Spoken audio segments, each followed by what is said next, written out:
बोलिए ध्यान से करना। हाँ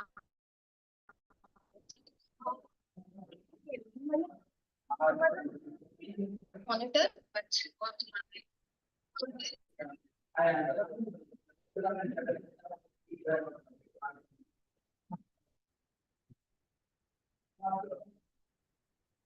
guys, how do you start this?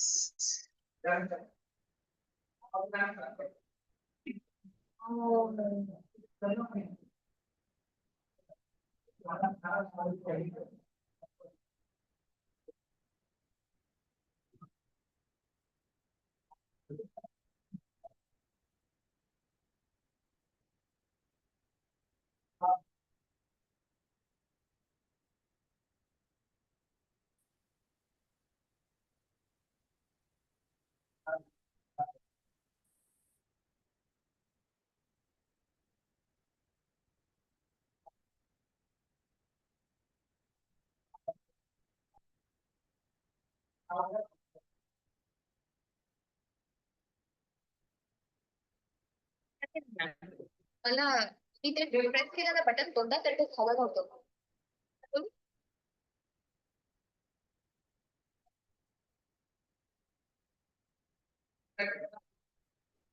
I think so. See, then we change paper. We add correct.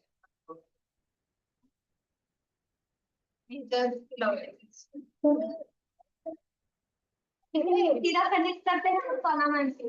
मी परत एकदा डिस्कनेक्ट करून परत बघते.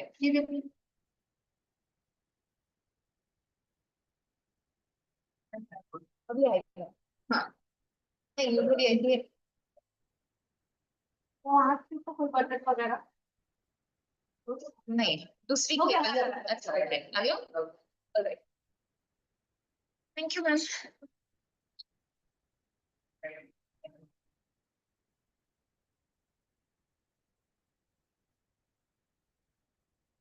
Since good afternoon, everyone. Since most of you weren't present yesterday, we'll just take a quick review of what we did. Actually, we'll revisit the whole topic because it's important. You won't understand anything if you don't consider the layers. Yeah.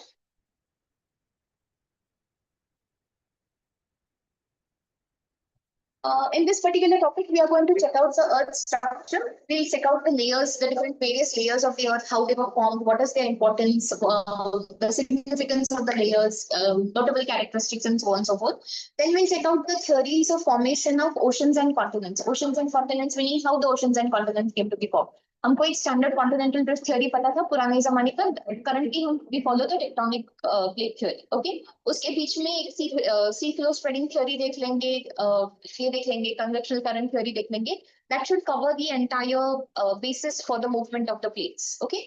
And later we study the geomorphic processes. Within this chapter, we'll only study the endogenic processes, meaning Earth के अंदर से जो energy आती है उसकी वजह से जो प्रोसेसेस होते हैं. For example formation of continents या फिर माउंटेन बिल्डिंग या वोल्केनिज्म, अर्थक्वेक्स वगैरह जो होते हैं, साइस्मिक एक्टिविटी जो अर्थ एक्सपीरियंस करता है, वो सारे प्रोसेसेस हम एंडोजेनिक प्रोसेसेस में स्टडी करेंगे. ओके, एक्सोजेनिक के लिए we have the next chapter. Alright, ठीक है. Very quickly we are looking at the structure of the earth. Okay, this we clearly know that the structure of the earth is such that वो बाहर की तरफ एक crust है, बीच में एक mantle है और सबसे अंदर एक core है. Okay, the reason why this was formed the way it was formed was because जब earth एकदम शुरुआत में बना था तो it was just a hot dense matter. Okay, फिर उसके बाद वो धीरे धीरे cool down होने लगा. It took time to condense and cool down, and while it was condensing and cooling down, what happened was the matter settled. Density ऐसे spread out हुई कि जो लाइटर मटेरियल्स थे वो ऊपर की तरफ रह गए आउटर प्लेसेस में, आउटर लेयर्स में, और जो डेंसर मटेरियल था वो सारा अंदर की तरफ चला गया, कोर में, सेंटर में सेटल हो गया. ओके, तो उसकी वजह से क्लियरली एक डिफरेंशिएशन हुआ लेयर्स का कि ये लेयर थोड़ा लाइट है, उसके नीचे वाला लेयर थोड़ा सा और डेंसर हो जाएगा, और अंदर वाला लेयर है जो सबसे ज्यादा डेंस है. Okay, that is how the differentiation of matter happened because density के डिफरेंसेस हुए. Okay, denser matter went and settled within the core और the centre, and the lighter matter went and settled in the upper layers. Okay, so clearly वो वाला structure बन गया. Now अब क्या हो जाता है ना, there is also one funda that I wanted to clarify to you which I didn't do yesterday. ये जब हमने ये रहा हमारा क्रस्ट कैसे बना या लिथोस्फीयर कैसे बना, इसका स्टोरी. ओके, अर्थ की ओरिजिनल स्टोरी में एटमॉस्फेयर का भी स्टोरी आना चाहिए. अर्थ का जो ओरिजिनल प्राइमोर्डियल एटमॉस्फेयर जिसको हम कहते हैं, जो एकदम शुरुआत में जब अर्थ बना था, तो वो जैसा एटमॉस्फेयर था that was just hydrogen and all, right, hydrogen helium gases वगैरह होंगे. तो दैट तो क्लियरली सोलर विंड्स आए and they shifted all away, okay, वो तो चला गया सारा का सारा atmosphere, okay.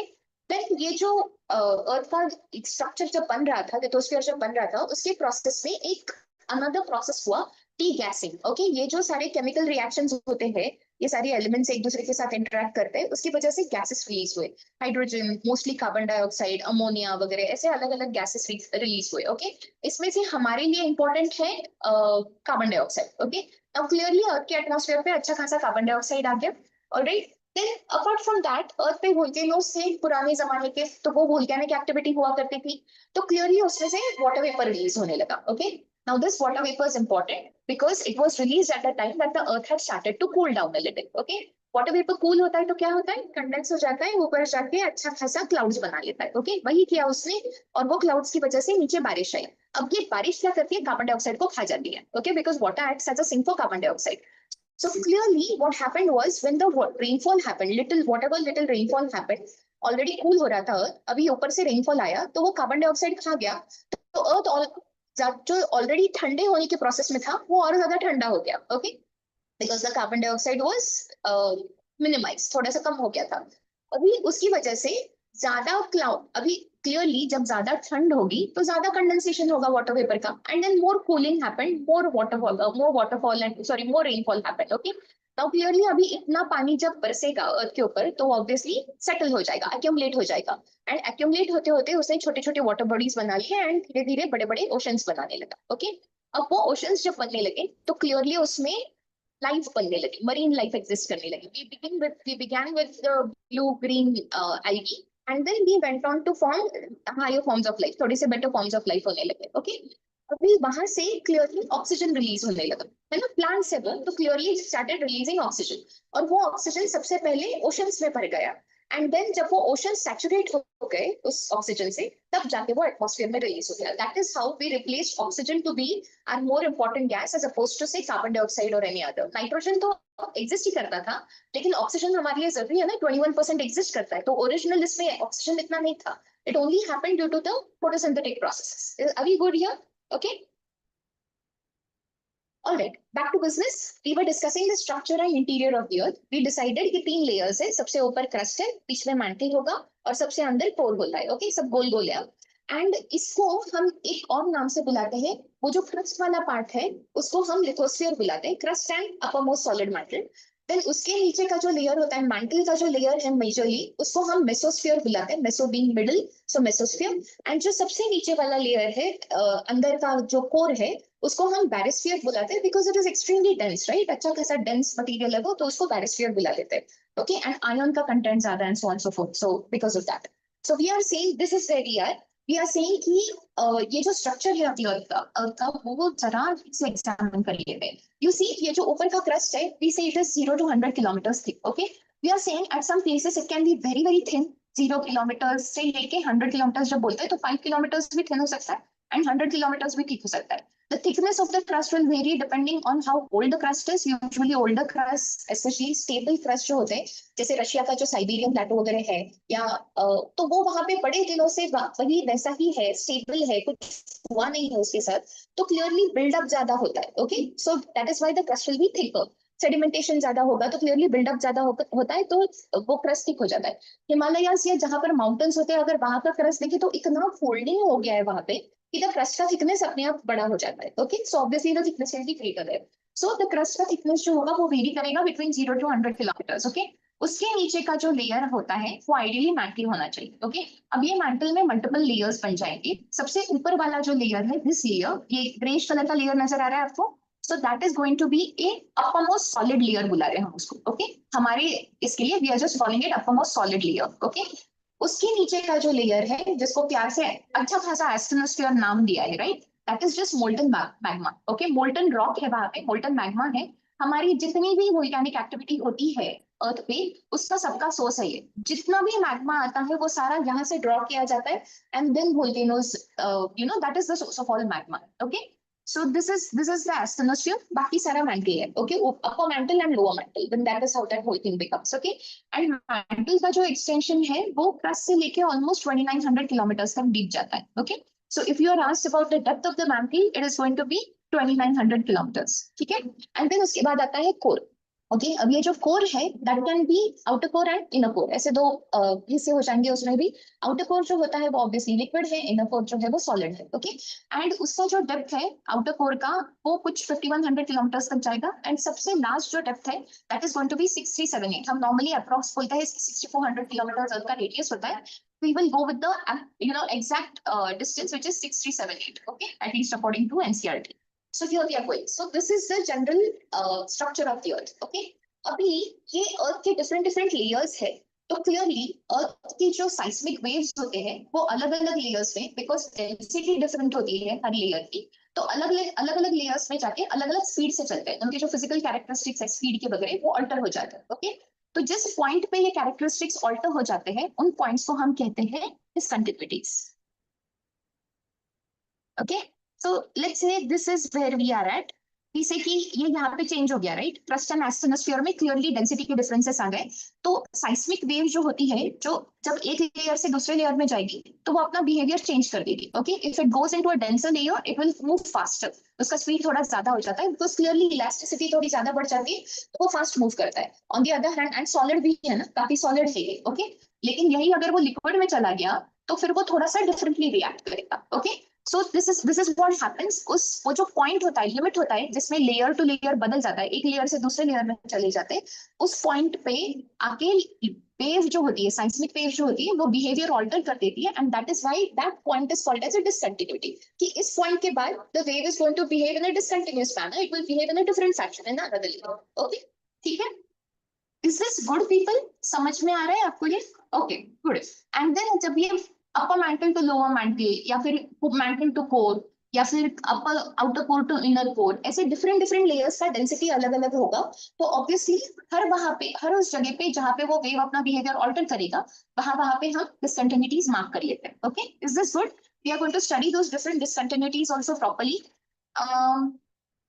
You didn't ask me the question, but I am still going to provide you a explanation of what a seismic wave is. अर्थ के अंदर जो भी एनर्जी रिलीज होती है ना, स्पेशली आप जो वोल्केनोज या अर्थक्वेक्स के लिए जो एनर्जी रिक्वायर्ड होती है, वो energy, that energy travels through the earth in the form of a wave, okay, which we call as a seismic wave. Okay उसका एक डिटेल एक्सप्लेनेशन मिल जाता है आपको बाद में। This is what it looks like.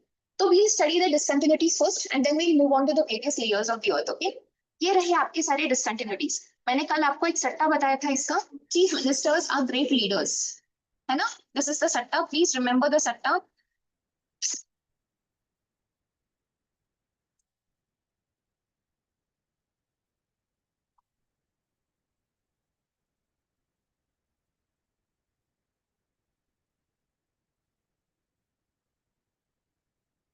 You have a better सट्टा? अच्छा okay, that we are keeping out of the classroom. All colors, all alleviations out of the classroom. Here we are. Chief ministers are great leaders. Okay, C, M, R, G and L. Okay, ऊपर से लेके नीचे तक की order है ये। सबसे ऊपर वाली डिसकंटिन्यूटी कौन सी मिल जाती है? कॉनराड। ओके कॉनराड आपको क्रस्ट के अंदर ही मिल जाती है, within the layer of the crust आपको डिसकंटिन्यूटी मिल जाती है between the sial and the sima. Sial being the continental crust and sima being the oceanic crust. Okay तो उसके उसके बीच में ही आपको ये कॉन्राड डिसकंटिन्यूटी मिल जाती है। सेकेंड डिसकंटिन्यूटी जो है that you find over here. Okay ये मोहो सर की एक डिसकंटिन्यूटी है। मोहो मोहो विचिक होना चाहिए ideally, that was the name of the scientist, लेकिन हम उसको कभी कभी सिर्फ मोहो सर के भी रेफर कर देते हैं। Okay so this is the next discontinuity, we call it the Moho's discontinuity. Okay Conrad के बाद आती है Moho's discontinuity. Alright and then उसके बाद आती है, this is between the crust and the mantle. Okay clearly crust and mantle के बीच में, बिकॉज डेंसिटी का डिफरेंस होगा, क्रस्ट की डेंसिटी अलग, मैंटल की अलग, तो अपर मैंटल में जाते जाते ही उसका चेंज हो जाएगा बिहेवियर। ओके देन जो नेक्स्ट आती है वो upper mantle and lower mantle के बीच में आती है, because upper mantle will be less denser, lower mantle will be more dense. Okay ज्यादा डेंस होगा, सो वहां पे जो डिसकंटिन्यूटी होती है उसको कहते हैं Repetti. Okay that discontinuity is called as Repetti. Italian बंदा था, उनके नाम के पीछे ये डिसकंटिन्यूटी है, रेपेटिव। ओके फिर वापस जब मैंटल से लेके कोर तक जाएगा वेव, तभी उसका बिहेवियर ऑल्टर हो जाएगा बिकॉज डेंसिटी के डिफरेंसेस आएंगे, तो that we call Gutenberg. Okay that density that discontinuity is called as Gutenberg discontinuity. And finally जब outer core to inner core में भी डेंसिटी डिफरेंसेस होंगे एंड वेव ट्रैवल करेगा, तो it will again experience change, that discontinuity gets called lemon. Okay so chief ministers are great leaders. Conrad, Horowitz, Repetti, Gutenberg, and Levin. Okay, these are the 5 distinct entities. इसके ऊपर UPSC loves to question you on this. And please remember this. बहुत छोटा सट्टा है, बहुत simple सी बात है. 4 marks are it's a done deal. Okay, let's go with that. All right, moving on to the actual layers. Okay, crust की खासियत ये होती है कि लाइक वी डिस्कस्ड उसका थिकनेस 0 to 100 किलोमीटर्स हो सकता है, डिपेंड करता है कि उसका थिकनेस कहाँ पे ग्रेट होगा. ओके, जितना ज्यादा फोल्डिंग, जितना ज्यादा पुराना क्रस्ट, जितना ज्यादा सेडिमेंटेशन वहां पे हो चुका होगा, जितना स्टेबल वो लैंड एरिया, उतना यूजुअली उसका थिकनेस ज्यादा होता है. ओके, ओशियानिक क्रस्ट को अगर आप जनरली ऑब्जर्व करो, कॉन्टिनेंटल क्रस्ट जनरली थोड़ा थिक होता है. ओशियानिक क्रस्ट को अगर आप ऑब्जर्व करो तो वो थोड़ा सा थिन ही होता है, क्योंकि it is in that constant process of recycling. बनता है, बिगड़ता है, बनता है, बिगड़ता है. तो वो उस कांस्टेंट प्रोसेस में उसको थिकनेस एक्वायर करने के लिए टाइम चाहिए ना. You need time and stability for the thickness to acquire and build उसके ऊपर. तो वो कभी मिलता नहीं है. ओके, ये इसको फेमसली ब्रिटल कहते हैं. कॉन्टिनेंटल क्रस्ट जो होता है वो फेमसली ब्रिटल होता है. Brittle is something that breaks easily. Okay, हाँ, सो वो फेमसली ब्रिटल होता है. We are not applying it to all rocks, sir. We are not applying it to all rocks. Granite को brittle बोलना is crazy. हाँ, ऐसा नहीं करेंगे. एंड इसको ऑब्वियसली हम सियाल एंड सीमा में डिफरेंशिएट करेंगे. Sial is the oceanic continental crust and sima is the oceanic crust. Okay, sial को सियाल इसलिए बुलाते हैं क्योंकि वो सिलिका एंड एल्यूमिनियम से बना है, एंड कॉन्टिनेंटल क्रस्ट है क्लियरली वो मोस्टली ग्रेनाइटिक होता है. The thing is most continental crust आराम से बनता है. ओके, उसको टाइम मिलता है, बड़े बड़े ग्रेन्स बनते हैं उसकी. The process of rock formation is clearly complete over there, तो मोस्टली ग्रेनाइटिक बन जाता है वो रॉक. ओके, क्योंकि सबका ओरिजिन तो इग्नियस रॉक से, राइट, तो मोस्टली ग्रेनाइटिक होता है वो crust. And it is less dense because aluminium, right, not magnesium. Aluminium है तो 2.7 ग्राम पर सेंटीमीटर क्यूब का डेंसिटी है. We are defining the average density of earth at 5.5 gram per centimetre cube, and clearly sial and sima की density उससे कम होती है. जैसे आप मैंटल में जाते हैं, मैंटल के वो जैसे जैसे जितना आप नीचे जाओगे ना, द ट्रेंड इज जितना आप अंदर की तरफ जाओगे अर्थ में, डेंसिटी रैपिडली राइज करती जाती है. 4 तक जाते जाते तो 13 बन जाती है, 13 gram per centimetre cube. Okay, and clearly sial is thicker, है ना, थोड़ा सा थिक होता है. एवरेज थिकनेस कुछ 30 किलोमीटर होती है, एंड ओल्डर भी होता है because clearly it has time to form and stay.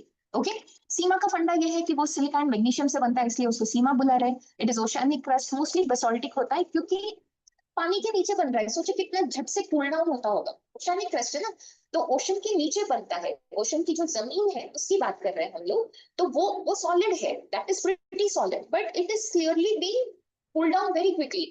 जैसे ही लावा रिलीज होता है या मैग्मा रिलीज होता है, इमीडिएटली कूल डाउन होना शुरू करेगा, तो बनेगा कैसा रॉक? तो क्लियरली बेसाल्टिक नेचर का रॉक बनता है. Okay, it is denser because of the presence of magnesium. Magnesium का कॉन्सेंट्रेशन ज्यादा है, तो 3 gram per centimetre cube as oppose to sial. भी हम सियाल से कंपैरिजन कर रहे हैं. And sima is usually thinner also. Average thickness 5 kilometres. ये जो हमको लगता है ना एवरेज थिकनेस मैटर नहीं करता है, उसके ऊपर UPSC asked you a question just 2-3 years ago. So be careful what they are asking. Clearly newer होता है क्योंकि इसका रिसाइकलिंग होते रहता है. Okay, so that is the difference between the sial and sima. Now you come to the mantle. Mantle Moho's से लेके 2900 kilometres तक एक्सटेंड कर रहा है, ये मान के चलते हैं हम लोग. इसका जो मेजर कंपोनेंट है वो एनसीईआरटी डिफाइन करता है ऑलिवाइन. ओके, जैसे हमने ऊपर silica and magnesium, silica and aluminium define किया, वैसे दिस मैंटल के लिए we say olivine is the major component. Okay, and upper layer जो होता है उसका, अब ये फंडा इंपॉर्टेंट है. इसका जो ये जो मैंटल है, इसका जो अपरमोस्ट सॉलिड लेयर है, that is important for us. ये वाला, सी दिस वाला, this is the uppermost solid layer. Okay, this is important. This together with the crust gets called as the lithosphere. Okay, ये mental का जो सबसे uppermost solid layer है और उसके ऊपर जो क्रस्ट बैठा है, उन दोनों को मिलाकर हम लिथोस्फीयर बुलाते हैं. ओके, एंड ये पूरा का पूरा लिथोस्फीयर जो है, ये मैंटल का जो नेक्स्ट लेयर है एस्थेनोस्फीयर, जो मेरे को यहाँ मिल गया है. ओके, ये जिसको मैंने शेड कर दिया, वो एस्थेनोस्फीयर के ऊपर फ्लोट कर रहा है क्योंकि वो मैग्मा है, तो वो जमीन क्रस्ट जो है, सॉलिड रॉक जो है, वो उसके ऊपर फ्लोट कर सकता है. Okay, and because it is floating on that asthenosphere, that is the reason why you get all those tectonic plate movements. ठीक है, तो this is the asthenosphere, and then आपका upper mantle continue हो जाता है, and then lower mantle आता है. Okay, so this is mantle for you. Mantle में density, average density होती है कुछ 3.4 grams per centimeter cube. So clearly it is denser than the crust, not very dense, but still denser than the crust. Okay, and lithosphere को define किया. lithosphere पे UPSC has asked you questions twice or thrice. They love to ask you that. Crust plus uppermost solid mantle is called as lithosphere. या lithosphere कहाँ से बना है? तो they'll give you multiple options. So this line is very important. Crust plus uppermost solid mantle gets called lithosphere. Okay, and litho आपकी जो tectonic plate होती है, हम जिसको टेक्टोनिक प्लेट कहते हैं, जिसके जिसके ऊपर हम बैठे हैं एंड मूव कर रहे हैं, तो वो tectonic plate is actually lithosphere से बनी हुई plate. We are not saying crust का नहीं है वो, हमको नीचे का लिथोस्फीयर, वो जो आपको वो सॉलिड मैंटल है वो भी कंसिडर करना पड़ेगा उसमें। ओके, सो लिथोस्फेरिक प्लेट्स होती है जो एस्टेनोस्फीयर पे घूमती फ्लोट करती है। Okay, next the last layer of the earth, or the most innermost layer, is called as core, that extends from Gutenberg, आपको दिखाई देता है ना, गुटेनबर्ग डिस्कंटिन्यूटी से ऑलमोस्ट 6400 किलोमीटर तक जाता है, 6378 ही गो विद। इसका कॉम्पोजिशन जो है वो निकल एंड आयरन से बना है। Remember iron, barysphere, we related that also. इसका जो डेंसिटी है यहाँ पे, मैंटल कोर बाउंड्री जो है ना यहाँ पे, तो यहाँ पर जो डेंसिटी था उसका वो 5 ग्राम पर सेंटीमीटर क्यूब था। Okay, and by the time it reaches the actual centre of the earth, it has gone on to 13 gram per centimetre cube. तो see how quickly and rapidly that density increased, because यहाँ पर सबसे dense materials हो गया। हमने technically सोचा था कि इतना ज्यादा जब डेंसिटी होगा और इतना ज्यादा जब प्रेशर अप्लाई होगा, तो क्लियरली वो कोर जो होगा वो तो पूरा का पूरा लिक्विड ही हो जाएगा, बिकॉज जितना आप प्रेशर अप्लाई करते हो वो लिक्विफाई हो जाता है, राइट। सो हमने सोचा था, साइंटिस्ट हैड थॉट कि अंदर का कोर तो कंप्लीटली लिक्विड हो जाएगा, but that did not happen, because the material का जो डेंसिटी था वो इतना ज्यादा था कि वो सॉलिडिफाई हो गया। Okay, it did not transform into a liquid, वो फ्लूइड फॉर्म में नहीं चला गया, वो सॉलिडिफाई हो गया because of the density. And that is why आपको आउटर कोर तो लिक्विड मिल जाता है, लेकिन सबसे अंदर का जो इनर कोर होता है that is definitely solid. Okay, ठीक है, प्लीज याद रखिएगा उसको, outer core liquid, inner core solid. Okay, now we move on to 4 important theories. बाकी के थ्योरीज भी है, लेकिन ये 4 सबसे इंपॉर्टेंट है। एनसीईआरटी आल्सो कवर्स देम, कि हमारे ओशंस एंड कॉन्टिनेंट्स कैसे बने। बेसिकली लैंड का एंड पानी का जो प्लेसमेंट आपको फिलहाल नजर आता है वो इस हाल तक कैसे पहुंचा, इसके लिए हमारे पास मल्टीपल थ्योरीज। ओके, कि इंडिया इंडिया की जगह पे क्यों है, यूएस यूएस की जगह पे क्यों है, बाजू में ओशन क्यों है, so and so forth. Okay, we are looking at that. तो सबसे पहला थ्योरी जो था वो 1912 में continental, this is the most how do you say stable theory that was ever produced up until then. Okay, तो 1912 में कॉन्टिनेंटल ड्रिफ्ट थ्योरी प्रपोज किया था बाय अल्फ्रेड वेगेनर। बंदे ने सब कुछ सही बोला, ही सेड एब्सोल्युटली एवरीथिंग, उन्होंने जो एविडेंस प्रेजेंट किया था वो भी बिल्कुल सही था। उनकी बस एक गलती हो गई, उन्होंने ड्रिफ्ट का जो फोर्स बोला कि कॉन्टिनेंट्स मूव क्यों करते हैं, वो उनका सही नहीं था। Okay, and that is the most important technical detail ideally, बाकी तो ऑब्जर्वेशन है mostly. Okay, this is the actual science behind it, why the plates are moving, वो जो डिफाइन किया था बस वो उनका सही नहीं था। बाकी एवरीथिंग उन्होंने पूरा फाउंडेशन लेकर दिया था कि कॉन्टिनेंट्स के लिए, कि एंड ओशंस के लिए, how that whole thing has gone. Okay, second theory that came up, which actually gave what the drift force should be, was the convectional current theory proposed by Arthur Holmes. Okay, he gave that back in 1930. Then there was the then Harry Hess came and proposed the seafloor spreading theory that really opened up our world. We really understood how the oceanic crust is built and destroyed, and again, you know how that goes into a recycling thing. And in 1967 में tectonic plate theory by multiple people proposed that, Mackenzie, Parker, Morgan. तो ये जो theory था, that is the final and base theory for everything, that how the continents and oceans are being formed. Okay, तो ये सबसे important theory है, लेकिन इस theory पे UPSC loves to question. Continental drift theory पे वो क्वेश्चंस पूछते हैं आपको जरूर। Okay, so we study the continental drift theory first. Drift का मतलब क्या होता है, मूव करते हैं। ओके, एंड कॉन्टिनेंट मतलब जो कॉन्टिनेंट ऐसे how we see that. Okay, तो कॉन्टिनेंटल ड्रिफ्ट थ्योरी कहता है कि कॉन्टिनेंट्स ओरिजिनली एक जगह पे इकट्ठा थे, देन उसके बाद टूट गए एंड बिखरने लगे एंड यहाँ वहां मूव करने लगे। That is the continental drift theory in a gist, जैसे उसका जिस्ट चाहिए। ओके, तो ये क्या कहते हैं कि 250 मिलियन ईयर्स अगो पूरा का पूरा सॉलिड मास जो था, जिसको हम पूरा कॉन्टिनेंट कहते हैं, वो पूरा एक सॉलिड मास था, जिसको हमने एक सुपर कॉन्टिनेंट के नाम से बुलाया, Pangaea. Okay, that we called as the Pangaea, right, यहाँ पर लिखा है, तो the Pangaea is that, we are calling it the Pangaea. Okay, और उसके बाजू में पूरा एक सुपर ओशन था जिसको हम कहते हैं Panthalassa. Okay, that is the super ocean. So एक बड़ा सा continent, super continent Pangaea, and उसके सराउंडिंग पूरा एक super ocean which we call as Panthalassa. Okay, अभी मेसोजोइक एरा तक जाते जाते फाइनली ये जो पैंजिया था वो 2 हाफ्स में बट गया। ओके, ऊपर वाला जो नॉर्दर्न हाफ था उसको कहा लॉरेशिया, और नीचे वाला जो सदर्न हाफ था उसको कहा गोंडवाना लैंड। अब वो बट गया है तो बीच में पानी आ गया, और वो जो बीच में पानी आ गया था उसको कहा sea of Tethys. Okay, is this understood? ऊपर का पार्ट लॉरेशिया, नीचे का गोंडवाना लैंड, एंड बीच में आ गया sea of Tethys. Okay, now what happened was कि जैसे ये लैंड 2 हाफ्स में बट गया था, वैसे ऊपर का लैंड एंड नीचे का लैंड अपने आप टूटने लगा। Okay, and it started going away from each other, it started drifting away from each other. So this happened in the later period, like Triassic, mostly Jurassic periods में ये सब होने लगा, which is also what we मतलब ये भी एक reason है कि हम बोलते हैं कि वो इतना ज्यादा टेक्टोनिक एक्टिविटी हो रहा था, so volcanic activity increased and all, and उसकी वजह से dinosaurs were wiped out, right? We attribute this also to that. तो इन्होंने मैकेनिज्म क्या बोला कि वो कॉन्टिनेंट्स, अभी कॉन्टिनेंट्स मूव करे तो बताना पड़ेगा क्यों मूव करे, राइट? तो उन्होंने क्या बोला कि दिस इज हैपनिंग, ये जो मूवमेंट है कॉन्टिनेंट्स की, वो दो जगह पे हो रही है, या एक तो वो वेस्टवर्ड्स जा रहे हैं और दूसरा वो इक्वेटरवर्ड्स जा रहे हैं. Okay, this is what happened. So he said कि the reason is C one, westward जाने का रीजन कि अर्थ रोटेट करता है तो उसका centrifugal forces causing them to go in the opposite direction, तो that is the that force was more effective, ऐसे उन्होंने सोचा. एंड दूसरा ये उन्होंने बताया जो इक्वेटरवर्ड मूवमेंट जो है, या पोल फ्लीइंग मूवमेंट जो जिसको कहते हैं, तो that movement is because of the gravitational forces between the sun and the moon. Okay, ideally ये दोनों फोर्सेस इंपॉर्टेंट होते हैं, सेंट्रीफ्यूगल फोर्स भी एंड टाइडल फोर्स भी, बट इतने ये नहीं होते, वो क्या बोलते हैं, पोटेंट नहीं होते कि they will move the continents. Okay, continents को मूव कराने की ताकत नहीं है इन फोर्सेस पे clearly. So this was the only wrong part about the theory, बाकी एवरीथिंग तो he was very right about. Okay, and this is the evidence he presented which UPSC usually loves to ask questions about. What was the evidence presented for the continental drift theory for it to make so much sense? It really made sense कि हाँ continents पहले साथ होंगे and then drift होके दूर दूर चले गए. ओके, तो फर्स्ट वाज कि अगर आप अफ्रीका का एंड साउथ अमेरिका का शोरलाइन देखो तो वो बिल्कुल जिक्सॉ पजल की तरफ फिट करता है ना? Look at this part, look at this part and look at this part. ये ब्राजील का शोल्डर एंड वो अफ्रीका का जो बे अंदर चला गया है वो वाला पार्ट देखिए, वो ऐसे जिक्सॉ पजल नहीं कर रहा है आपके हिसाब से. This portion and this portion, we are talking about these two portions, वो बराबर अच्छे से फिट करता है. ओके, एकदम प्रॉपर्ली फिट कर जाता है. So this was one evidence that he presented. Where is my here, okay.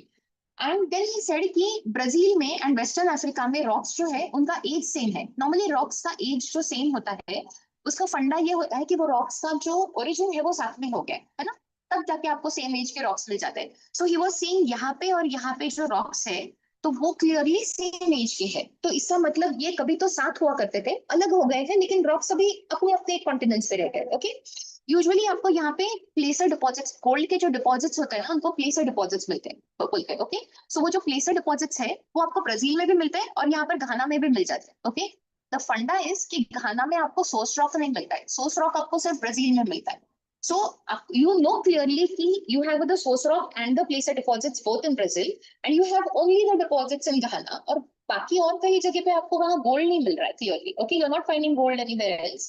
So that clearly means कि वो एक साथ हुआ करते थे, they are just वो जुदा हो गए हैं थोड़े से. Okay, that is what the thing is.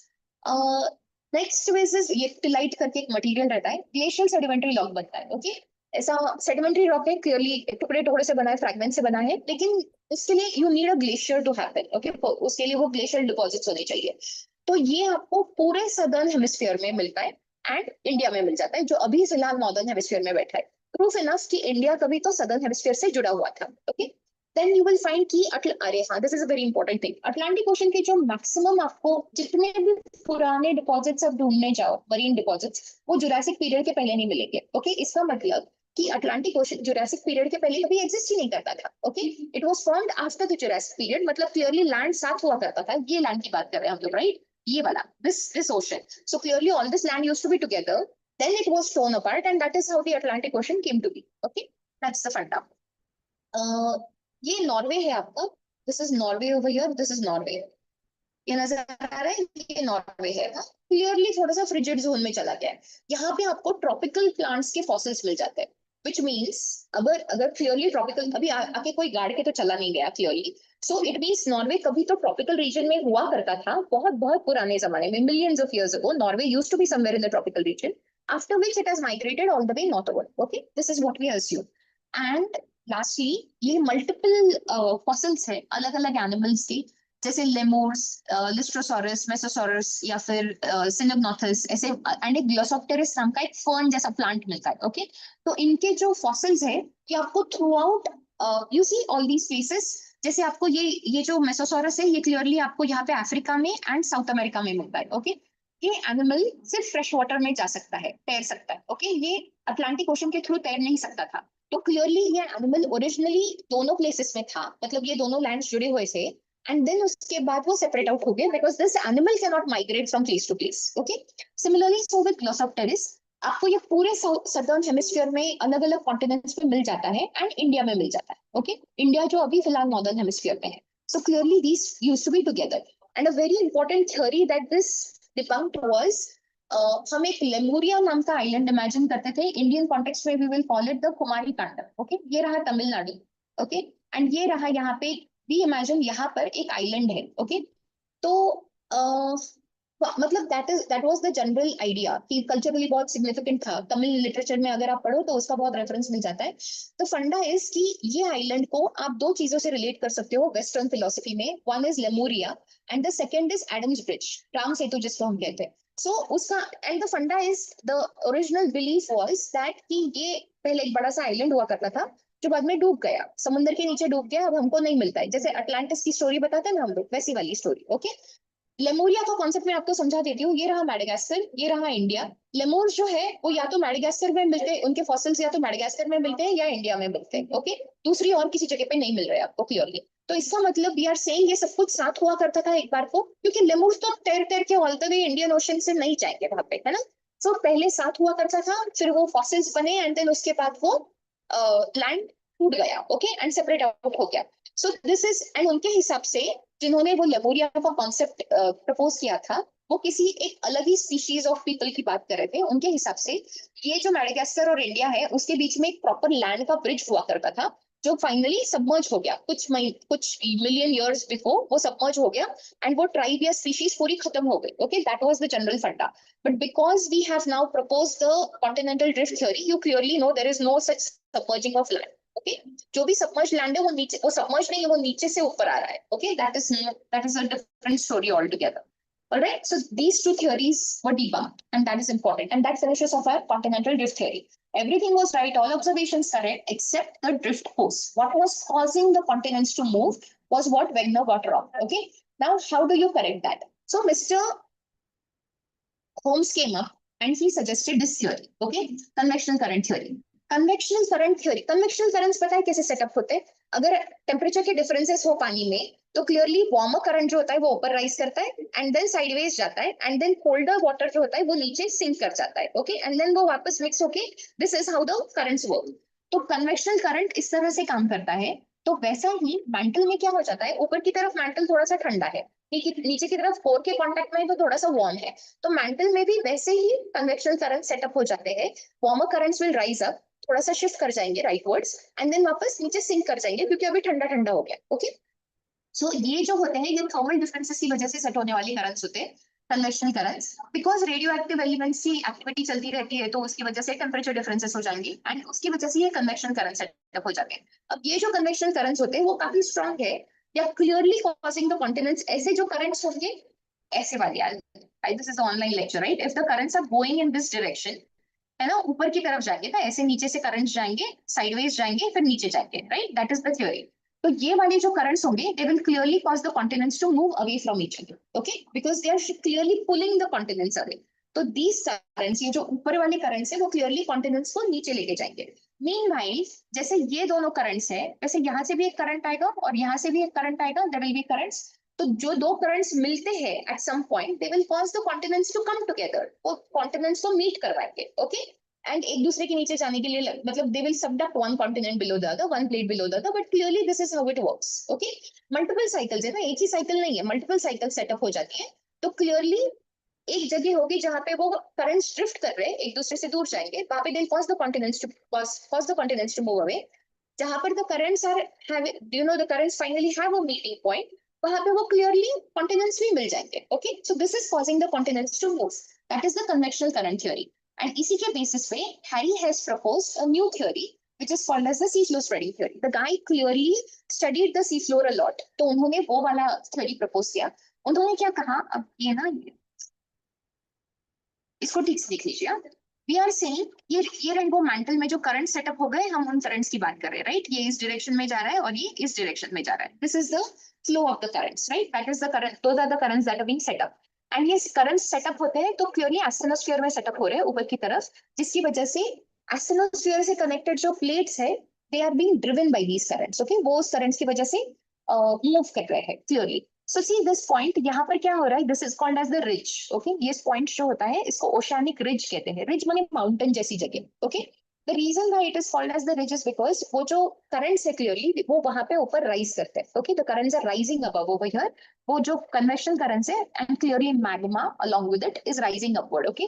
तो वो फाइनली इतना प्रेशर से राइज करता है कि वो ब्रेक थ्रू कर लेता है एंड उसको थोड़ा सा एक रिफ्ट बना लेता है, एक गैप क्रिएट करता है वहां पे, okay.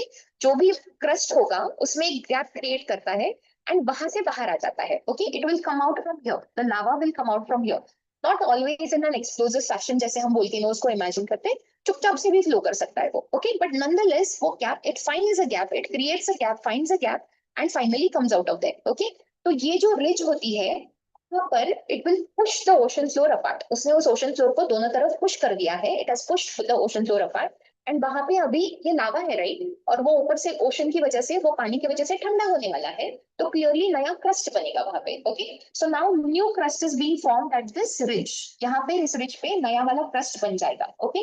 On the other hand what happens is, ये बहुत गंदा हो गया, look at this part, okay. ये वाला पार्ट देखिए, these are the ocean currents that are being pushed in this direction, okay. दोनों करंट्स इस तरह से आते हैं, तो यहाँ पर आपको दिखाई दे रही है प्लेट्स, एक दोनों प्लेट्स मीट कर जाती है, ओके। अब दोनों प्लेट्स मीट कर जाती है तो क्लियरली एक प्लेट को दूसरी प्लेट के नीचे जाना पड़ेगा, हाँ। तो जो ओल्डर डेंसर प्लेट होती है वो यूजुअली नीचे चली जाती है, it is push down and this is where the older crust is constantly being destroyed, okay. तो बिकॉज ये बाद में जाके वो एस्टेनोस्फीयर में मिल जाता है, राइट। वो एस्टेनोस्फीयर तो उसको मेल्ट करा देगा completely. So the older crust is always being destroyed and newer crust is always being formed over here, okay? And यहाँ पे destroy होता जाएगा वो crust. Newer crust formed, older crust destroyed, okay? So this ये जो process है इसको हम कहेंगे ocean spreading, sea flow spreading theory. And oceanic crust इसकी वजह से हमेशा कहते हैं कि नया ही होता है as opposed to the continental crust. Continental crust gets time to stabilize and deposits form हो जाएंगे and all that. Oceanic crust constantly नई सिरे से बनते रहता है, okay? Move on to the most important theory, and that is called as the tectonic plate theory, okay? What is a tectonic plate? Lithospheric slab है, okay? Lithosphere का slab है, छोटा बड़ा एंड ओशियानिक या कॉन्टिनेंटल दोनों से बना हुआ, या तो ओशियानिक हो सकता है या तो कॉन्टिनेंटल हो सकता है या दोनों से मिलकर बनता है, ओके। आप मोस्ट मेजर प्लेट्स अगर देखेंगे तो दोनों ओशियानिक एंड कॉन्टिनेंटल क्रस्ट से बन जाते हैं, okay. So we are discussing कि लिथोस्फेरिक प्लेट जो होता है वो एक इरेगुलर शेप का बड़ा सा स्लैब है लिथोस्फीयर का, जो सॉलिड रॉक का, जो कॉन्टिनेंटल एंड ओशियानिक दोनों क्रस्ट से बन सकता है, ओके, लिथोस्फीयर से बन सकता है। ये जो प्लेट्स होती है ये हॉरिजॉन्टली मूव करती है along the asthenosphere. They can be pushed apart, they can be pulled together, or they can simply slide along each other. Okay? तो इस तरह से they can move around like rigid units की तरह, पूरा का पूरा प्लेट जो है वो rigid unit की तरह मूव करेगा, क्योंकि क्रस्ट जो है लिथोस्फीयर जो है वो तो सॉलिड है, राइट। तो that is going to move as a rigid unit, okay. 7 major plates मिलती है, 15 माइनर प्लेट्स मिलती है आपको। ये नंबर वेरी करेगा, 15 बोल सकता है कोई, कोई 22 बोल सकता है। NCERT went with 15, so I am going with 15। 7 major plates का नंबर चेंज नहीं होता है एंड ये प्लेट्स आपको पूछी जाती है, UPSC loves to ask you कि एक 4 प्लेट्स की लिस्ट देते हैं आपको और बोलते हैं इसमें से मेजर कौन सी या माइनर कौन सी, ये बताओ। 3 मेजर है, 1 माइनर है, 3 माइनर है, 1 मेजर है, या generally that's the general idea. So this is what how to go with the plates.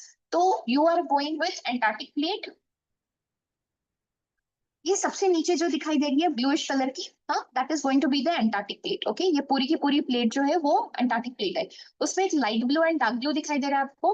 तो डार्क ब्लू जो है वो वाटर वाला पोर्शन है, ओशन वाला पोर्शन है, एंड लाइट ब्लू जो है वो क्लियरली कॉन्टिनेंट वाला पोर्शन है, okay. This is the Antarctic plate. Then you move on to the North American plate, ये जो पता नहीं कौन सा रंग बोलेंगे इसको, ये वाली जो प्लेट है, तो उस प्लेट, ये जो प्लेट है उसको बोलेंगे North American plate, okay. This is the, आपको दोनों तरफ दिखाई देगी, right, you can see it because the earth is round, so दोनों तरफ दिखाई देती है आपको ये नॉर्थ अमेरिकन प्लेट। वैसे ही आपको ये साउथ अमेरिकन प्लेट दिखाई देती है पर्पल में, you can see the South American plate over here, alright. Then there is the African plate, ये बड़ी वाली अफ्रीकन प्लेट दिखाई दे रही है आपको, this is the African plate, okay. This, ये लाल वाली इंडियन एंड ये वाली ऑस्ट्रेलियन मिला के Indo Australian, okay. If you're going to consider Indo-Australian, then that's a major plate. If you're considering India by itself, then it's a minor plate. Okay? तो Indo-Australian मिलकर एक बड़ा सा प्लेट बना रहे हैं, तो that is the Indo-Australian plate. And ये ऊपर greenish कलर का दिखाई दे रहा है, that's the Eurasian plate. And सबसे important ये yellowish कलर की जो प्लेट है, श्रीखंडी रंग की, तो that is the Pacific plate. Okay? Pacific plate is the only major plate जो completely oceanic crust से बनी है. Okay, please remember that. बाकी सारी are a mix of oceanic plus continental, right? Major plates जितने हैं आपके, they are a mix of oceanic plus continental crust or lithosphere, whereas Pacific is the only major plate that comes with an entirely oceanic lithosphere. All right, ठीक है. Minor plates देख लीजिएगा. ये यहाँ से शुरू करता है. This plate आपको Juan de Fuca, okay? दोनों ये नॉर्थ अमेरिकन एंड पैसिफिक के बीच में है. वो आंधे का प्लेट, ये ना सबसे छोटी बनती जाने वाली, छोटे फास्ट ट्रैवल करने वाली प्लेट है ये. तो ये प्लेट कुछ अभी तो दिखाई दे रही है हमको, कुछ महीनों में तो पूरी तरह नीचे चली जाएगी और खत्म हो जाएगी. महीनों में नहीं, सॉरी क्या बोल रही हूँ मैं, बिलियन ईयर्स में, sorry. Then there is the Cocos plate. I'm really sorry for that. Cocos plate करके प्लेट मिलती है. यहाँ पे छोटी सी कैरिबियन प्लेट दिखाई देती है, minor plate. This is the Nazca plate, famously. It has to be on the left western side of the South American plate. ये अरेबियन प्लेट दिखाई दे रही है आपको यहाँ पे, अरेबियन प्लेट. हाँ, तो this is another important plate. Indian plate by itself consider करो तो माइनर प्लेट है. फिलिपिनो प्लेट दिखाई दे रही है. ये जो सारी छोटे छोटे प्लेट्स है ना, यहाँ पर बड़े मेजर एक्टिविटीज होते हैं, अर्थक्वेक के साइस्मिक एक्टिविटीज या volcanic activities. Hence that's important for us. Okay, so these are your smaller plates. How much time do we have? 15 minutes. Now we are going to consider various plate boundaries. Okay, the speed is okay, right, people? I was. आप जवाब नहीं दोगे तो मैं हाँ मान के चलूंगी सब कुछ. अच्छा, okay. We are going to consider the different types of plate boundaries. Okay, plate boundaries मतलब दो plates जब उनकी जो बाउंड्री होती है वो किस तरह की है. क्या वो प्लेट्स दूर जा रहे हैं, क्या वो प्लेट्स एक दूसरे के पास आ रहे हैं, या सिंपली एक दूसरे को खिसक के जाएंगे. ओके, सो स्लाइड करेंगे एक दूसरे के आसपास. तो उस हिसाब से आप प्लेट्स को डिफाइन करते हैं as this. We are saying divergent boundaries, convergent boundaries या transform boundaries. Okay, divergent meaning clearly the plates are being pulled away. Okay, the plates are being pulled away from each other and उनको कहेंगे constructive. This is another favorite way of asking questions कि divergent constructive है या divergent destructive है. Okay, तो you see ये उल्टा उल्टा है. D के साथ C जाता है और C के साथ D जाता है. This is how it works. So if you are finding it difficult to remember the concept, तो minimum basis पे ये तो याद रखिएगा. Okay, डाइवर्जेंट प्लेट बाउंड्रीज में क्या होता है, the plates are moving away, है ना. तो इसका मतलब क्या होगा, नीचे से नया लावा आएगा, नया मैग्मा आएगा तो नया क्रस्ट बनेगा. तो क्लियरली कंस्ट्रक्टिव है in nature. Okay, those are constructive plate boundaries because नया क्रस्ट बनता रहेगा. एंड वो जो रीजन होती है जहाँ पे वो नया क्रस्ट बन रहा है या नया लावा या मैग्मा स्प्रेड हो जाएगा, उसको कहते हैं spreading sites. Okay, spreading sites बुलाते हैं उसको. यूजुअली इसके साथ रिजेस, रिफ्ट्स, है ना, बड़े बड़े से रिफ्ट्स होते हैं तो वो एसोसिएटेड होते हैं रिजेस एंड वोल्केनिक एक्टिविटी मिल जाती है क्योंकि बैठे बैठे वो मैग्मा मिल रहा है, राइट, आपको बाहर. एंड इसका बहुत famous example is the mid Atlantic Ridge. When we say of the mid Atlantic Ridge, हम कह रहे हैं कि ये रहा आपका Atlantic Ocean. Okay, this is your Atlantic Ocean. इस अटलांटिक ओशन के बीचों बीच ऐसे एस शेप में आपको एक अच्छा खासा रिज मिल जाता है. Okay, pretty much continuous range है वो. ओशियानिक माउंटेन्स का, ओशन के नीचे से वो, हाँ, प्लेट्स दूर जा रहे हैं तो वहां से वो छोटे छोटे माउंटेन्स बन रहे हैं. प्रिटी कंटिन्यूस रेंज है एंड वो इधर तक एक्सटेंड कर जाता है, आईसीएम के थ्रू चला जाता है. आपके पास उसका एक एविडेंस दिखता है आपको. तो यू ऑब्वियसली नीचे डीप सी डाइविंग करके कौन देखने जाएगा मिड अटलांटिक रिज को. So this is what we see. This is the mid Atlantic ridge on Iceland. Okay, clearly आपको वो रिज के दो हिस्से मिल रहे हैं आपको. You can clearly see the two ends of the ridge and वो जो रास्ता उन्होंने खुद बनाया है. Okay, so that is the ridge. यही अगर वो नॉर्मल लैंड पे था, ये अभी पानी पे दिखाई दे रहा है आपको. Okay, the water has entered that part, लेकिन the ridge is clearly visible, right. You can see portions of the ridge. वो रिज दिखाई देती है आपको clearly. Wrong. Next you go to convergent plate boundaries. Convergent meaning coming together. So अब दोनों plate boundaries साथ आएंगे. अब वो दोनों प्लेट्स जब पास आएंगे तो क्लियरली, हाँ, very correct, one plate will go below the other. Okay, तो एक प्लेट जो होती है वो नीचे चली जाती है, तो इसका मतलब ये वाला जो पोर्शन होगा वो तो डिस्ट्रॉय हो जाएगा. तो इसको डिस्ट्रक्टिव प्लेट बाउंड्रीज बुलाएंगे. Okay, right. To plates come together. Heavier, denser, older plate जो होता है वो यूजुअली नीचे चला जाता है एंड ये वाला पोर्शन जो नीचे चला गया है वो क्लियरली डिस्ट्रॉय हो जाएगा क्योंकि उसके नीचे क्या है, एस्टेनोस्फीयर, मोल्टन मैग्मा आ जाता है, वो उसको पूरी तरह से मेल्ट कर देगा. ये इंपॉर्टेंट है कि वो जो जोन होता है जहां पर ये प्लेट सिंक करती है, that is famously called as the subduction zone. Scary place for seismic activities. Okay, तो यूजुअली वहां पे यूजुअली उसके साथ आप ट्रेंचेस एसोसिएट करते हैं क्योंकि बड़े बड़े गैप्स बन जाती है ना. तो ऐसे प्लेट्स जब जाएंगे, one plate goes below the other, तो ये जो जगह होती है यहाँ पे ट्रेंचेस बनते हैं. आपका famous Mariana trench, Filipino plate के पास एंड ऑल, वो सारी चीजें. ओके, ये कोल्ड माउंटेन्स बनते हैं because when to plates come together तो ये वाला जो क्रस्ट होता है उसका वॉर्पिंग होता है, फोल्डिंग होता है, तो वहां पे यूजुअली फोल्ड माउंटेन्स बनते हैं. Okay, Himalayas being a prime example of that. And this is a very very sensitive साइस्मिक zone. Usually जहाँ पे कहीं प्लेट सबडक्शंस होते हैं वो बहुत फेमसली साइस्मिक जोन्स होते हैं. अर्थक्वेक की एक्टिविटीज होती रहती है. यूजुअली उसके साथ वोल्केनिक एक्टिविटीज भी एसोसिएट हो जाते हैं. Himalayas being the one full exception जिसमें आपको एक्टिव वोल्केनोज नहीं मिलते डिस्पाइट द, बिकॉज बहुत ज्यादा फोल्डिंग हो गया, बहुत ही ज्यादा होल्डिंग हो गया, तो एक्टिव वोल्केनोज नहीं मिलते. बाकी अल्पाइन रेंज के जो बाकी के तीनों है, रॉकीज, एल्प्स या फिर एंडीज, ओके, तो उधर हर तरफ आपको वोल्केनोज भी मिलते हैं along with that major folding. Okay, तो you find that also. Himalayas being a prime example of this kind of plate. Indian plate नीचे चला गया है यूरेशियन के, एंड उसकी वजह से हिमालयस बनी है. Okay, and lastly being the transform boundaries. Transform boundaries में क्लियरली प्लेट ना दूर जा रहे हैं ना पास जा रहे हैं, they are simply going side by side slide करते हैं एक दूसरे के. ओके, ट्रस्ट ना तो क्रिएट होता है ना डिस्ट्रॉय होता है. उनको कंजर्वेटिव या शेयर बाउंड्रीज, शेयर बिकॉज वैसा ब्रेकिंग जैसा दिखता है ना, तो इसलिए शेयर बुलाते हैं. कंजर्वेटिव क्योंकि it is maintaining the status quo, कि ना ट्रस्ट डिस्ट्रॉय हो रहा है ना क्रिएट हो रहा है. ओके, ये ट्रांसफॉर्म फॉल्स जो होते हैं ना वो आपको यूजुअली यहाँ मिल जाते हैं. You see this is the mid Atlantic ridge. ये जो नजर आ रही है आपको ये मिड अटलांटिक रिज है. ओके, वो सीधी वाली वर्टिकल जो है वो मिड अटलांटिक रिज है. उसके अक्रॉस आपको स्लैशेस की तरह वो फॉल्स दिखाई दे रहे हैं, those are all transform faults. तो transform faults जो होते हैं वो अक्सर इस तरह से दिखाई देते हैं. Okay, that is the normal way of looking at transform faults. लेकिन one of the most famous transform fault usually वो oceanic होते हैं. most famous transform faults are oceanic in nature. इकलौता एक आपको मिलता है बहुत famous जो जमीन पे मिल जाता है, and that is called as San Andreas fault. Famous fault है. ऑलमोस्ट 1200 टू 1300 किलोमीटर पे ये जो साउथ अमेरिका है इस तरफ, सॉरी कैलिफोर्निया है, ये वाले पोर्शन पे दिखता है आपको. ओके, तो यहाँ पे ऑलमोस्ट 12 टू 1300 किलोमीटर तक लंबा कंटिन्यूअस रिफ्ट है, प्रॉपर ब्रेक है in the earth crust. Okay, you will find a proper break in the earth crust, and वो डीप भी कुछ 20-25 किलोमीटर डीप है. ओके, मतलब you can stand beside at some places, you can actually look in beneath की, काफी ऐसे black black दिखाई देता है आपको. ओके, ठीक है, नॉट एडवाइजेबल बट ठीक है, if you are into that profession. समझा आपको? But this is the San Andreas fault. Are we good people? हाँ, famous. टेक्टोनिक प्लेट्स का कुछ ट्रिविया ले लेते हैं. लार्जेस्ट प्लेट पैसिफिक है, वो तो आपको पूछा करते हैं, एंड ये मेजर इकलौता मेजर कंप्लीटली ओशियनिक प्लेट है. ओके, स्मॉलेस्ट प्लेट क्लियरली वो अंडर का है क्योंकि वो नॉर्थ अमेरिकन प्लेट के नीचे जा रहा है, सो उसका बहुत दिनों तक प्लेट चलेगा नहीं. इसकी रेट ऑफ मूवमेंट के लिए ईस्ट पैसिफिक राइज जो है कोकोस एंड नास्ता प्लेट्स का ईस्ट आइलैंड के पास, उनको सबसे फास्ट मानते हैं. प्लेट्स का अपना अपना स्पीड है डिपेंडिंग ऑन नीचे के एटमॉस्फेयर में क्या खाते हैं. Okay, and slowest is usually considered at the Arctic ridge. I've never seen anybody ask you this question in all my years of seeing UPSC questions, but this is just information you need. This is another very important thing. Indian plate का movement कैसे हो गया? Okay, we say हमने अब तक का continental plate, continental drift theory में भी सारा evidence देखा था कि India shares a lot in common with the southern hemisphere. Okay, so we can start कि India का origin point southern hemisphere में है. Okay, अब वो वहां से छूट गया and ऊपर की तरफ drift करने लगा. Okay, once again because of the things that because of the conventional currents that were set up in the atmosphere. All right, so it started moving towards the northern hemisphere. Okay, इसके process में India को दो gifts मिल गए. One first of all the Deccan traps and second the Himalayas. Okay, ये दो चीजें.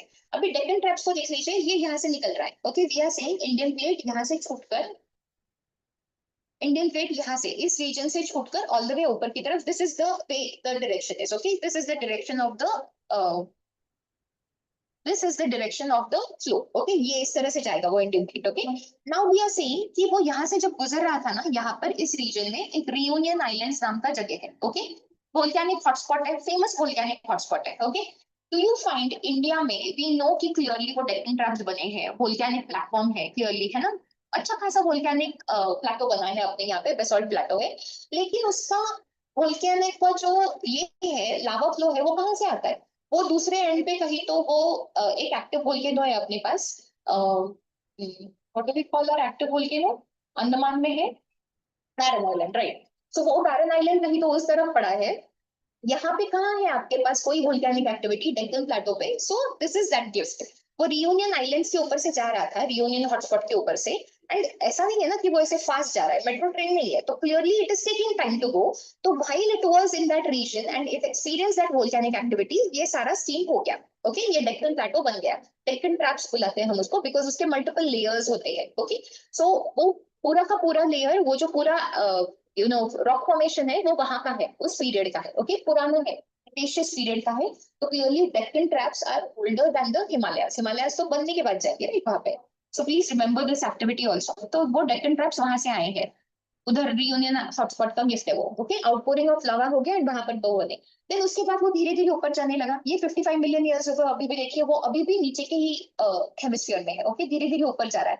And then धीरे से it cross the equator and started going upwards. अब ऊपर जाएगा तो क्लियरली वो यूरेशियन से टकराएगा थोड़ी दिनों में, ओके। After a few million years it is going to go and collide with the Eurasian continent, okay. तो वो यूरेशियन प्लेट के साथ टकराते वक्त वो जो इंडियन प्लेट था it was a little denser, तो वो क्लियरली नीचे चला गया यूरेशियन प्लेट के। एंड उस प्रोसेस में हमारे हिमालयस बन गए, ओके। That is how the Himalayas were form. We say Himalayas का स्टार्टिंग का period is going to be the Eocene period, okay. Eocene period जो होगा वो हिमालयस का स्टार्ट का पीरियड होगा। मैं क्या करती हूँ ना, we have time until 3 right, तो 5 मिनट है हमारे पास। मैं आपको जनरली एक एक्सप्लेनेशन दे देती हूँ of what geomorphic processes are and tomorrow will begin with endogenic, okay. Geomorphic का मतलब geo as an earth, morph as in change, okay. तो अर्थ के जो चेंजेस होते हैं वो हम ट्रैक कर रहे हैं। अब वो या तो इंटरनल एनर्जी की वजह से होते हैं या एक्सटर्नल फैक्टर्स की वजह से होते हैं। अगर इंटरनल एनर्जी की वजह से हुए तो एंडोजेनिक, अगर एक्सटर्नल फैक्टर्स की वजह से हुए temperature and climate and running elements वो जो कंसिडर करते हैं हम लोग, तो उसको बोलेंगे एक्सोजेनिक, ओके। तो एंडोजेनिक को फर्स्ट कंसिडर करते हैं। एंडोजेनिक मूवमेंट्स में आपको दो टाइप्स मिलेंगे, एक सडन मूवमेंट्स एंड एक slow movements. So slow movements को हम डायस्ट्रोफिज्म कहते हैं बिकॉज अर्थ का जो ये होता है स्ट्रक्चर होता है वो थोड़ा सा चेंज हो जाता है, लेकिन धीरे से आराम से ओवर टाइम होता है, ओके। सो उसमें अभी आपको दो ऑप्शंस मिल जाएंगे, स्लो मूवमेंट्स में भी आपको दो ऑप्शंस मिल जाएंगे। We will call that vertical and horizontal. Okay, vertical movements माने clearly आपका now you're looking at the tectonic plate. Okay, तो tectonic plate या तो ऊपर जाएगा पूरी तरह से vertically या तो फिर नीचे आएगा. This is a vertical movement. Astronosphere के relation में the tectonic plates will either go up or it will go down. Okay, तो अगर वो ऊपर चला गया तो हम उसको इमर्जेंट मूवमेंट्स कहते हैं ना, इमर्जेंट लैंड्स वगैरह ऐसे कहते हैं। अगर वो नीचे चला गया तो सबमर्जेंस कहते हैं उसको, we call that as submergence, okay. तो इससे यूजुअली इसका टेक्निकल नाम है एपायरोजेनिक मूवमेंट्स, क्योंकि वो कॉन्टिनेंट्स बिल्ड करते हैं, ओके।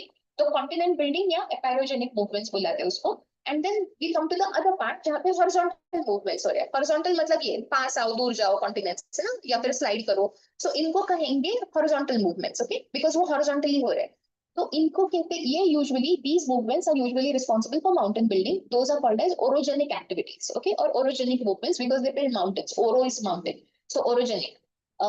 तो इसमें भी अभी आपको दो मिल जाएंगे, या तो आप कंप्रेशन कराओ meaning the continents are coming together, या तो फिर आप टेंशन से होगा वो, तो उसकी वजह से फॉल्ट माउंटेन्स वगैरह जो बनते हैं या मेजर फॉल्ट्स या रिफ्ट्स जो बनती है वो इसका नतीजा है, okay. So this is the these are the endogenic movements, okay. Moving on to exogenic movements. Exogenic movements क्या होते हैं? एक्सटर्नल, एक्सो मीन्स एक्सटर्नल, जेनिक मीनिंग बाहर से ओरिजिन है उसका। तो एक्सटर्नल फैक्टर्स की वजह से जो अर्थ के सरफेस पे चेंजेस होंगे those will be called as exogenic movements और एक्सोजेनिक प्रोसेसेस, ओके। उसमें आप तीन मेजर चीजें कर लीजिएगा, weathering, erosion, deposition, okay. Weathering का मतलब होता है ये दोनों together, these two together are called as denudation. Denudation मतलब धीरे धीरे अर्थ का एक एक लेयर निकलते रहता है, ओके, तीन ल्यूड ऐसे, तो धीरे धीरे एक एक लेयर निकलते रहता है। सो वी आर सेइंग कि वो डेनुडेशन है, ओके। नाउ वेदरिंग का जो फंडा है उसमें आपको तीन मिल जाएंगे, फिजिकल, केमिकल, बायोलॉजिकल, ऐसे तीन टाइप से वेदरिंग मिल जाते हैं। वेदरिंग का फंडा ये होता है कि जो एक्सटर्नल फैक्टर्स है, क्लाइमेट, हीट चेंजेस, या फिर बैठे बैठे रॉक टूटेगा एंड डिसइंटीग्रेट करेगा, दैट्स द फंडा, ओके। बैठे बैठे you are not causing anything to come and slam against the rock, you are not saying कि कुछ मेजर आप एक्टिविटीज करें जैसे ह्यूमन बींग्स जाके टनल्स वनल्स, you are not saying that is, वो एक बायोलॉजिकल वेदरिंग का पार्ट होता है, लेकिन वी कंसिडर दैट कि हम नुकसान कराते हैं उसके बाद रॉक खुद टूटेगा, ओके। हम रॉक की खुद की डिसइंटीग्रेट होने की एबिलिटी एग्जामिन कर रहे हैं in weathering, that is what is happening in weathering, okay. Erosion में एक्टिव इंटरफेरेंस है from those 5 elements, running water, wind, या फिर sea water, sea waves, glaciers, है ना। तो इसका एंड winds with winds, तो वी आर सेइंग कि उसका एक्टिव इंटरफेरेंस होता है एंड उसकी वजह से ये एक्टिविटीज होते रहते हैं, डिफरेंट डिफरेंट लैंडफॉर्म्स बनते रहते हैं। That's erosion for you, okay. This is also one another, इससे जो लैंडफॉर्म्स बनते हैं, रिजल्टेंट लैंडफॉर्म्स बनते हैं, इरोजनल या depositional, that is also one favourite area of UPSC to ask questions, okay. Mostly वो आपको फिजिकल ज्योग्राफी पे ही क्वेश्चंस पूछते हैं। I think more than half questions physical geography पे होते हैं। एंड देन इंडियन फिजिकल पे थोड़े आते हैं आजकल, उनको थोड़ा सा इंटरेस्ट होता है कि कौन सी स्टेट कौन सा ज्यादा एलिमेंट प्रोड्यूस कर रही है या गेहूं उगा रही है या stuff like that. So and then lastly you have the deposition. तो आइडियली आपका फंडा ये है कि आप ये दोनों मूवमेंट्स को साथ कंसिडर करते हैं क्योंकि ये सेम एजेंट्स की वजह से हो रहे हैं, लेकिन these two together will be called as denudation. Okay, because they are taking away layers from the earth. Deposition से तो लेयर्स ऐड होते हैं ना, रिलीफ को, relief is getting added, relief बन रहा है क्लियरली यहाँ पे, तो वो रहा डेपोजिशन। ओके, तो वो भी सेम एजेंट्स की वजह से होगा, but that's how this will work. Will stop here, thank you very much.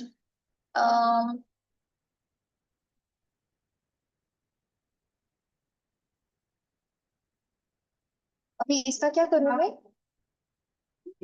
Leave कर दूं? ओके।